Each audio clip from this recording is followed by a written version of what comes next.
All right, we gotta talk Canon R1.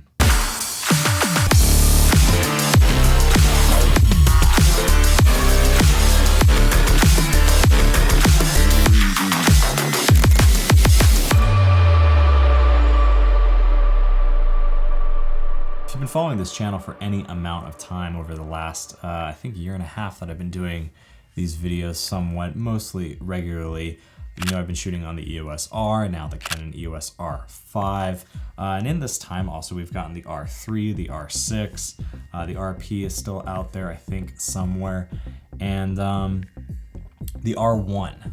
We gotta talk about the R1 because that is the camera that in every comment section that I'm talking about any of the Canon R series bodies, that camera seems to come up. And for the better part of the past 2 years, we've seen a ton of rumors flying around about what the R1 is, what it will be. Canon though still hasn't made an official formal announcement. They haven't talked about any specific specs or what to expect or when to expect this camera.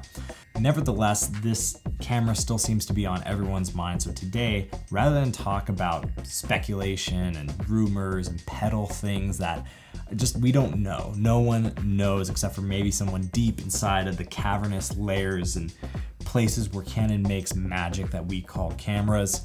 Aside from that, none of us out here on YouTube know. But today, what I do want to do is I want to talk about what this camera would need to be if I'm going to spend my money on it. If I'm going to either replace the R5 or demote the R5 from my main primary workhorse to maybe like a second cam or a second body, what would it take for the R1 to be in my kit? That's what I want to talk about today. Now, I would love it if you left a comment down below with what your current kit body is, what your main body is, the camera that you use every day, and what feature you want to see in the R1, what it would take for you to get the R1. Why are you excited about the R1? What does it need to be for you? So here are the 5 things that I would need the R1 to be if I was gonna spend my money on it. Who knows how much money?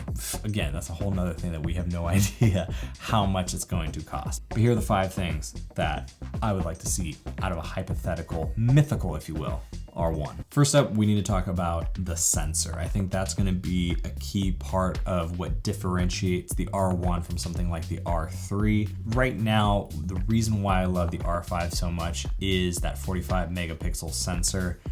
Photos just look incredible on it. It is, I think, the best photography camera out there as far as image quality goes in normal natural light or well-lit indoor studio type thing. But the downfall of the R5 is if you have to push that ISO anywhere past like 3200 or 4000, even though there is more range there, those images turn out really grainy and just that low light performance is not there. Now the R3 has a backside illuminated sensor that is stacked for faster readouts, but that sensor is only a 24 megapixel sensor. So ideally the R1 would be a 45 megapixel backside illuminated and stacked sensor, which would mean faster readouts, better low light performance, while still preserving that quality of the 45 megapixel sensor that we really enjoy about the R5 and R5C. And I should note, I think this is really critical. That low light performance is just so nice, not just in like nighttime settings, but if you're shooting sports photography, wildlife photography, something where you're shooting at a tighter aperture,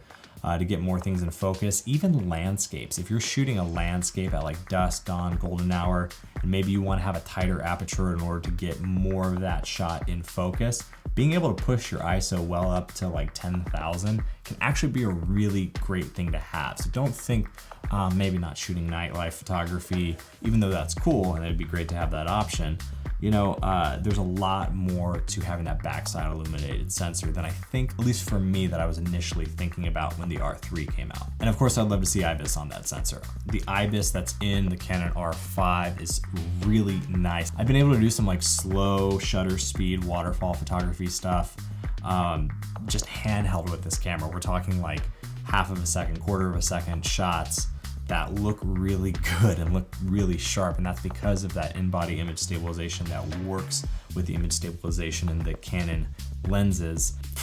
Give me that. I would love to have that in an R1. The second thing that I would need out of a hypothetical mythical R1 would be a processor upgrade. Now, the R3 and the R5 both have the Digic 10 processor, Digic X processor. I don't know how Canon wants us to pronounce that. Either way, it's the same processor. There's probably some slight refinements between the R5 and the R3, but in order to put out an R1 that's going to have a sensor that's a 45 megapixel sensor with backside illumination stacked for readouts, there's gonna probably need to be a new processor to push all that information. Anything less in this department is going to be a camera that looks really good on paper, but will then fail to deliver in the field. Having a great processor paired with an incredible sensor is what makes a camera. And I think a lot of times in the camera community, we talk about sensor technology, we talk about glass, we talk about all these things, but we really don't give enough love to those processors. And I would really like to see Canon take this one step further and really commit to building a first-class processor for their cameras that their creators can get excited about, knowing that it is doing the most work for them. I think this will also be key to unlocking the unlimited recording feature that the Canon R3 has. I think that's going to be really important if you want to be shooting full frame 45 megapixel video, whether that's 4K downsampled or 8K unlimited. Having a really good processor that does not overheat, something that will just write out from buffer to cards really fast without overheating. I think that's going to be a key component of this new processor. If we get to see something like that, that's what I want to see. I would also really like to have normal sized HDMI. I really don't like the micro or mini HDMI that's in the R5, and I think that's in the R3 as well. It's just a hassle to deal with. I have adapters and I have special cables, and it always just feels like it's one more thing, one more headache to deal with, and a full-size HDMI would be well welcomed. I would also really like to see XLR. Even if that's mini XLR, I'll take mini XLR on the R1, but at the very least, if that new accessory hot shoe can give us that XLR functionality, I'll take that. Next up, let's talk formats, codecs, and also FPS. In the photo department, I really hope Canon takes that 30 FPS. I'm pretty sure they would. I would have a hard time seeing them do an R1 without that 30 FPS electronic shutter. I would like to see the mechanical shutter move up somewhere in the 20 range.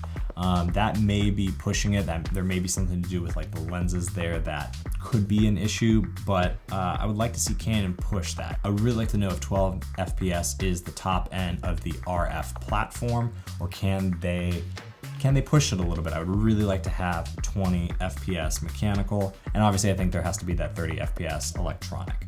In the video department, definitely need to have 4K fine 120 FPS and all across the board. So 4K, 24, 30, 60, and 120. Even if Canon could eke out like a 240 4K fine, even if that has a time limit on it, I would take it. I think that'd be a cool feature. But unlimited 4K downsample from that 8K, 120 FPS would be so huge. And I think if this camera wants to be what the 1DX Mark II was, whatever, 8 years ago, 6 years ago when that camera first came out, I think it needs to push it on this level. Also would love to see 8K 30 with no record limit, a little bit like what's on the R3 where there's that no record limit with the 4K.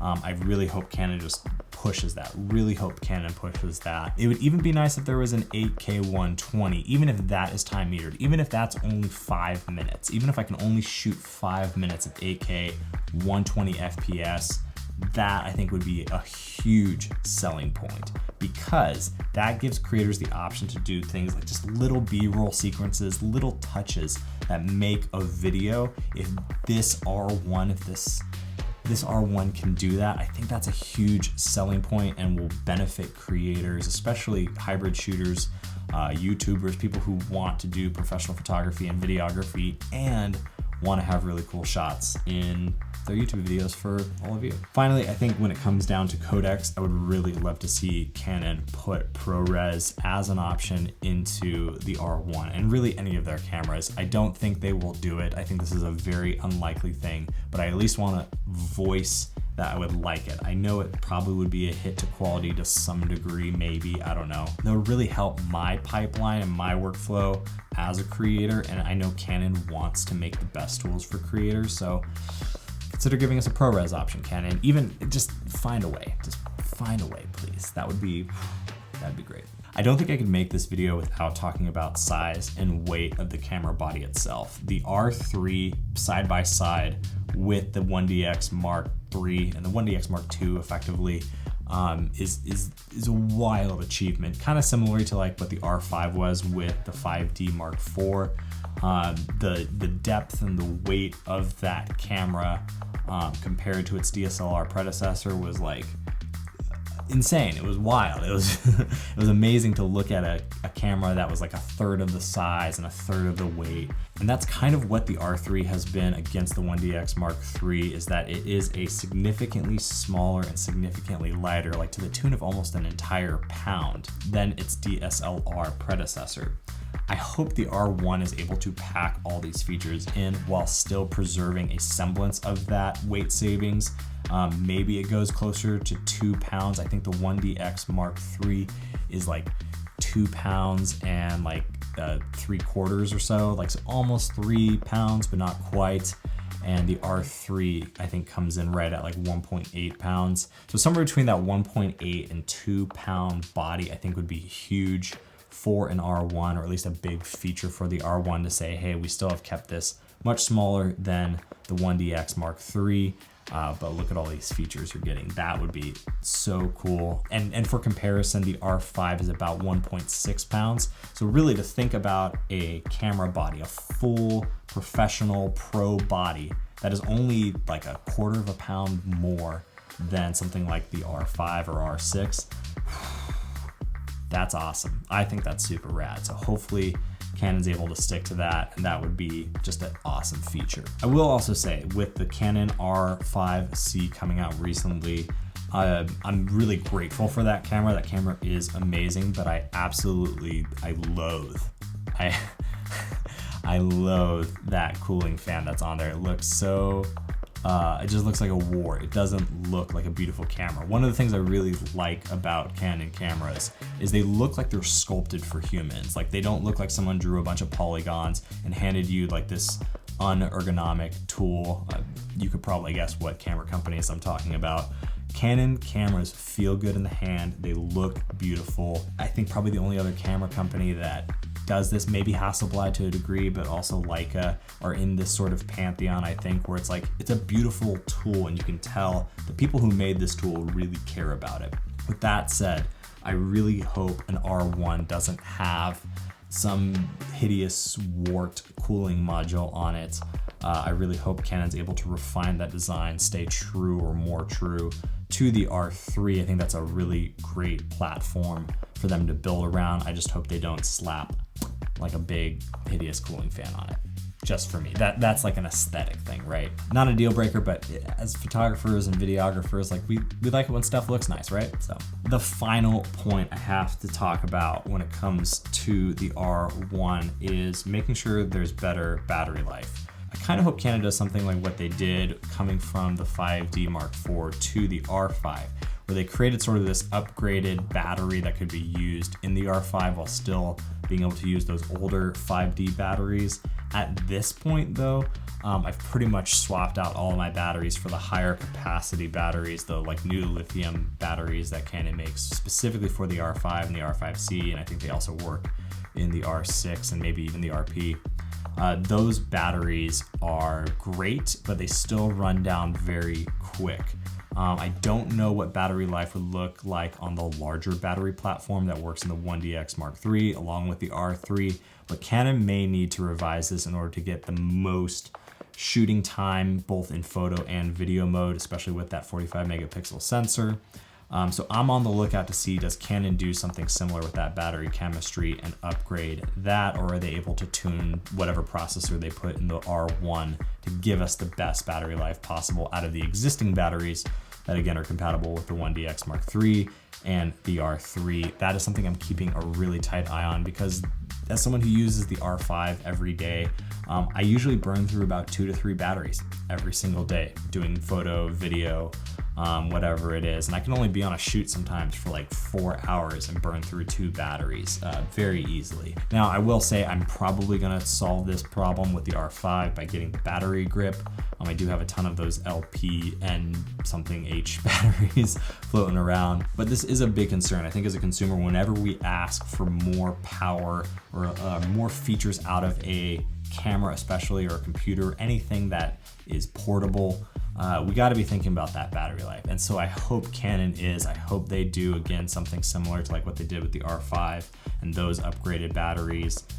That is something that is very high on my watch list for this camera. Hopefully you made it this far in the video, and if you did, thank you so much. Again, leave a comment down below if you haven't with your current main body, the body that is in your kit that you use every day, and what features you're looking for in a hypothetical mythical R1. Also say hi. I don't know, I love saying hi to all y'all down there in the comments. With that, to all of you who have subscribed, thank you so much. I'm honored by you, and if you haven't, go make it right. Go do it. Do the deed, you know? It's costs you nothing, and it's really awesome for me. I'm honestly, like, I say this all the time, but this is like my most favorite thing that I get to do. So if you subscribe, that helps me to continue doing this. We're gonna have a ton more cool stuff on this channel. There's already a ton of cool stuff on this channel, so win-win all around. Be kind both in life and in the comments below, and like this video to send good vibes across the internet. We'll do it again soon. Later.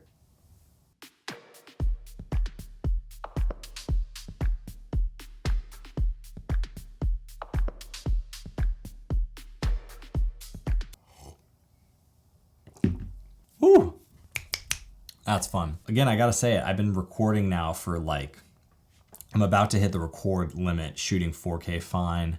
Not the overheating limit, but the actual like 30-minute record limit on the R5. This camera is awesome. I know there's a ton of concern about overheating stuff, but every time I sit down to record this thing, I think just how awesome this is. And I'm doing internal recording too. This is like, I don't have an external recorder. I do have my mic hooked up separately in a different audio source, going out to Logic. So maybe that's helping a little bit, but I don't know. I don't think so. This is just, it's a great setup. Couldn't be happier with the R series cameras. Just looking forward to that R1. All right, I gotta go get back to making more videos because I got a ton. So thank you again. Later.